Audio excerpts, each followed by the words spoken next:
Bonjour à vous et bienvenue sur Jigdalia TV Podcast. Et le thème du message d'aujourd'hui c'est: qu'est-ce qui empêche de recevoir de Dieu par la foi? Qu'est-ce qui empêche de recevoir de Dieu par la foi? Et dans cette vidéo, je vais vous révéler ce qui peut faire en sorte qu'un chrétien ne reçoive pas ce que Dieu a prévu pour lui. Parce que Dieu a prévu des grandes choses pour vous, que ce soit la guérison, que ce soit la réponse à la prière, que ce soit la prospérité financière. Et vous devez comprendre qu'il y a certaines choses qui peuvent vous empêcher de recevoir. D'accord? Nous allons lire Jacques, chapitre 1, versets 6 à 7. Jacques, chapitre 1, versets 6 à 7. Alléluia. Voilà, nous allons lire.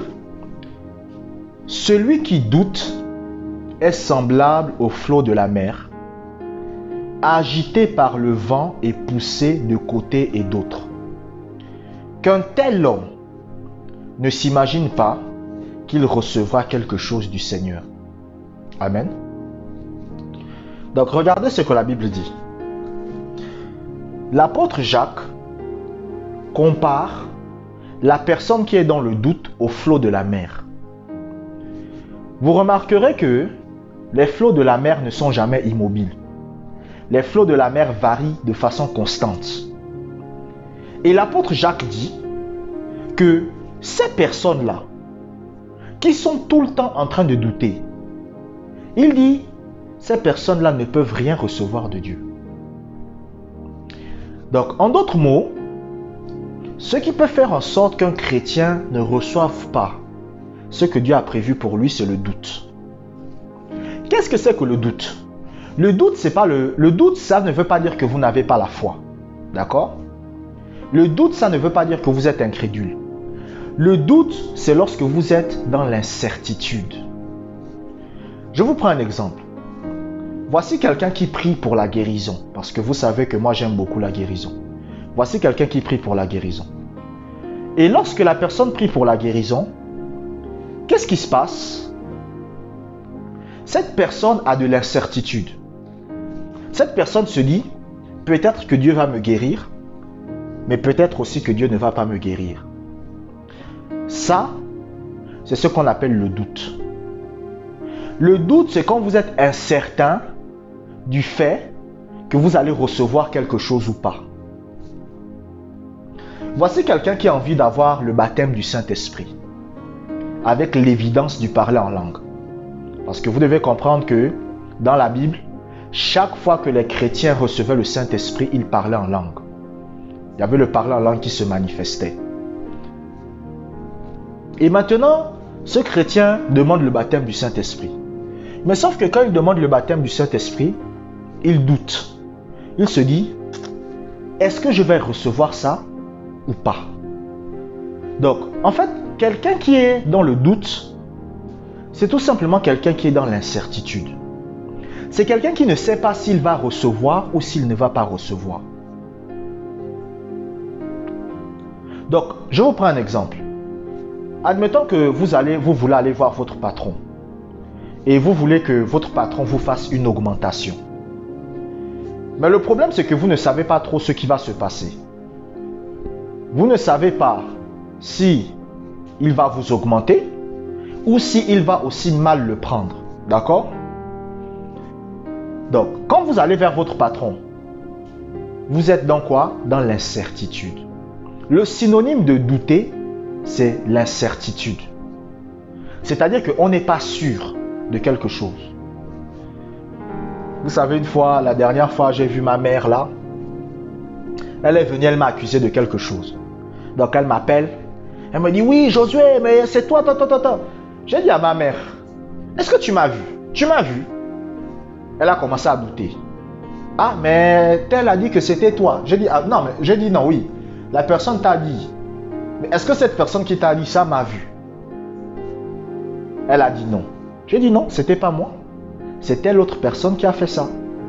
Elle a dit, ah ok, je comprends. Vous voyez? Donc c'est ça qu'on appelle l'incertitude. L'incertitude, c'est quand vous n'êtes pas sûr de quelque chose. Et l'apôtre Jacques va dire qu'une personne qui demande quelque chose à Dieu et qui est dans l'incertitude qu'il aura cette chose ou pas, Dieu ne va pas lui donner ça. Donc, par exemple, si vous priez pour une maison, mais vous n'êtes pas sûr si Dieu va vous donner ça ou pas, vous n'aurez pas cette maison-là. Vous savez, tout dernièrement, vous savez, moi j'ai des consultations quasiment tout le temps. Tout dernièrement, il y a un frère qui m'a contacté. Et quand le frère me contacte, il m'envoie un message. Il me dit, Josué, on m'a promis un boulot quelque part et j'aimerais que tu pries pour moi. Et dans mon cœur, j'ai senti qu'il aura ce travail-là. Je lui ai dit, tu auras ce travail au nom de Jésus. Il pensait que j'étais en train de l'encourager. J'ai dit, non. Ce n'est pas un encouragement que je suis en train de te donner. Je suis en train de te dire, le travail que tu veux là, tu auras ça. Vous me suivez? Il y a une maman un jour qui m'a contacté. Et quand elle m'a contacté, elle m'a parlé de sa fille. Elle m'a dit que sa fille a fugué. Il y a beaucoup de cas comme ça que j'ai. Sa fille avait fugué. J'ai dit ok. Et elle voulait que je prie pour sa fille. Avant de prier, j'ai senti dans mon cœur quelque chose. Parce que moi, j'ai appris à sentir ce qui se passe dans mon esprit. Vous me suivez? J'ai appris à sentir ce qui se passe dans mon esprit. Donc, je n'ai pas besoin parfois que Dieu me parle. Je sens en moi-même. Vous voyez? Et ça, c'est parfois le don de la foi qui se manifeste comme ça. Donc, j'ai senti en moi-même qu'il y a quelque chose qui se passe. Et j'ai dit à la maman là, ta fille va revenir. Elle m'a dit oui, mais elle a disparu depuis 6 mois. J'ai dit, ta fille va revenir. Et qu'est-ce qui s'est passé? La semaine d'après, la fille est revenue dîner avec eux. Donc elle est apparue tout à coup. Elle est venue, elle a dit, maman, tu m'as manqué. Elle a dîné avec eux. Est-ce que vous voyez? Donc je n'étais pas dans l'incertitude. Lorsque j'ai dit à cette maman-là que ta fille va revenir, je n'étais pas dans l'incertitude. Vous voyez? Je n'étais pas dans l'incertitude. Et d'ailleurs, je ferai une formation dessus. Une formation sur les dons spirituels. Écoutez, ce ne sera pas du n'importe quoi. En fait, vous savez, l'apôtre Paul a dit, j'ai beaucoup de choses à vous dire, mais vous ne pouvez pas encore le supporter. Vous voyez? Les gens regardent mes vidéos, là, ils se disent que, quand vous regardez mes vidéos, vous remarquerez que mes vidéos tournent un peu autour du même sujet. Parce que je peux parler en profondeur. Le Saint-Esprit m'a dit, il y a des choses que tu ne peux pas enseigner à tout le monde. Parce que parmi ceux qui te regardent, il y a des gens qui sont matures, il y a des gens qui sont des bébés, il y a des gens qui sont des enfants, il y a des gens qui viennent de naître de nouveau. Donc, tu ne peux pas enseigner, donner tous les enseignements à tout le monde comme ça. Il faut un groupe privé. Et c'est comme ça qu'il m'a dit, il faut que tu fasses des formations. Là où tu vas enseigner les gens. Et je vais faire une formation sur les dons spirituels. Vous allez comprendre comment les dons spirituels fonctionnent. Je vais vous dire la vérité. Je ne parle pas des faux trucs du genre que je vais vous dire, si tu vas activer les dons spirituels, il faut aimer Dieu. Non, c'est pas ça. Je vais vous donner de façon pratique comment les dons spirituels s'activent. D'accord? Mais maintenant, je reviens à mon sujet. Il ne faut pas être dans l'incertitude. La personne qui est dans l'incertitude ne peut pas recevoir de Dieu. Nous allons lire un deuxième passage biblique. Matthieu chapitre 28, versets 16 à 17. Matthieu chapitre 28, versets 16 à 17.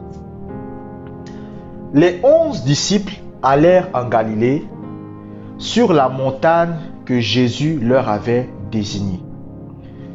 Quand ils le virent, ils se prosternèrent devant lui. Mais quelques-uns eurent des doutes. Est-ce que vous voyez un peu? Donc regardez ce que la Bible dit. La Bible dit que Jésus vient devant les gars. Il apparaît. Et il y en a qui se prosternent. Mais la Bible dit qu'il y en a qui avaient des doutes. Le doute, c'est quoi? Le doute, c'est lorsque vous êtes incertain de quelque chose. C'est ça qu'on appelle le doute. Le doute, c'est lorsque vous n'êtes pas sûr par rapport à une chose. C'est lorsque vous n'êtes pas certain d'une chose. C'est ce qu'on appelle le doute. Vous savez, je me rappelle une fois à l'époque, j'étais beaucoup plus jeune. J'avais 14-15 ans. Je n'étais pas encore chrétien. Je n'avais pas encore donné ma vie à Jésus-Christ. Et j'étais allé dans un bar avec un grand frère à moi. Et ce grand frère à moi, il est très court. Il est plus court que moi. Il est très court. Et quand lui se mettait souvent à boire, il devenait un peu bizarre. Donc il commençait à parler n'importe comment. Du coup, il a vu une fille qu'il voulait draguer. Mais sauf que cette fille-là avait un copain. Un baraqué. Vous voyez? Et j'ai dit à mon grand frère là que, type, la go là, elle est belle, c'est vrai. Mais son copain là, c'est un baraqué. Et puis il va te casser la gueule. Et s'il essaie de te casser la gueule, moi aussi je devrais rentrer. Et on va se faire frapper à deux. Il a dit non, on peut le taper, tout ça. Je n'étais pas sûr, je doutais. J'étais dans l'incertitude. Vous voyez, j'étais dans l'incertitude. Donc j'ai dit que non, vaut mieux laisser. Et beaucoup de chrétiens sont comme ça. C'est-à-dire que lorsqu'ils demandent quelque chose à Dieu, ils ne savent pas s'ils vont recevoir. Lorsqu'ils demandent à Dieu de les guérir, ils se demandent toujours, est-ce que Dieu va vraiment le faire ou Dieu ne va pas le faire? Et la Bible dit que lorsque vous avez cette pensée-là, est-ce que vous me suivez? Lorsque vous avez cette pensée-là, Dieu ne fait rien. Parce que vous êtes dans le doute. Par exemple, il y a une femme un jour qui allait voir Kenneth Hagin. Quand elle arrive dans le bureau de Kenneth Hagin, elle dit à Kenneth Hagin, j'ai besoin que vous priez pour ma guérison. Kenneth Hagin va lui dire, est-ce que tu crois que Dieu veut te guérir? Elle va dire, je ne sais pas. Kenneth Hagin va lui dire, si je prie pour toi, tu ne seras pas guéri. Parce que si tu ne sais pas si Dieu veut te guérir ou pas, ça veut dire que tu es dans l'incertitude. Et si tu es dans l'incertitude, ça veut dire que tu doutes. Et si tu doutes, tu ne peux pas recevoir de Dieu. Et il a ouvert la Bible et il a commencé à montrer à la fille que c'est la volonté de Dieu de la guérir. Et ensuite, il a prié pour la fille et la fille a été guérie. Amen. Donc, c'est ça que vous devez comprendre. L'incertitude et le doute font en sorte qu'un chrétien ne reçoive pas ce que Dieu a prévu pour lui. Donc, Dieu, par exemple, veut pour vous la bonne santé. Mais si vous êtes incertain, si vous êtes dans le doute et que vous priez, Dieu ne va pas exaucer votre prière. Je me rappelle une fois, j'ai prié pour l'une de mes grand-mères. Elle a eu un grave problème de santé. Elle n'arrivait plus à bouger. Elle n'arrivait plus à quitter son lit. Elle a contacté ma mère. Et qu'est-ce que ma mère a fait? Ma mère m'a contacté. Et ma mère m'a dit, non mais il faut prier pour ta grand-mère, ça ne va pas, blablabli, blablabla. Et par la grâce de Dieu, j'ai contacté ma grand-mère, on a discuté au téléphone et j'ai chassé cet esprit qui causait ce problème parce que c'était un esprit qui causait ça. Donc j'ai chassé cet esprit-là. Et il n'y a eu aucun changement. Quand j'ai ordonné à l'esprit de partir, il n'y a eu aucun changement. Elle a dit, mais je me sens toujours pareil. J'ai dit, ne t'inquiète pas. Et après, j'ai raccroché. Le lendemain, tous ces problèmes, toutes les douleurs qu'elle avait au corps étaient parties. Toutes les douleurs, le lendemain. Et elle a contacté ma mère. Elle a dit à ma mère que, oh, Josué a prié pour moi. Toutes les douleurs sont parties. J'ai dit gloire à Dieu. Vous voyez? C'est ça la foi. C'est-à-dire que vous devez être certain de ce que vous êtes en train de faire. Ne demandez pas quelque chose à Dieu et vous êtes dans l'incertitude du fait que Dieu veut guérir une personne. Il y a des gens vous demandez par exemple quelque chose, mais vous êtes dans l'incertitude. Et c'est ça qui empêche de recevoir. Je vous remercie d'avoir regardé cette vidéo jusqu'à la fin. Abonnez-vous pour des prochaines vidéos. Si vous êtes édifié par mes enseignements, si vous êtes transformé par mes enseignements, je vous invite à faire un don à travers le lien qui se trouve dans la description, si vous le souhaitez bien entendu. Que la grâce du Seigneur soit avec vous.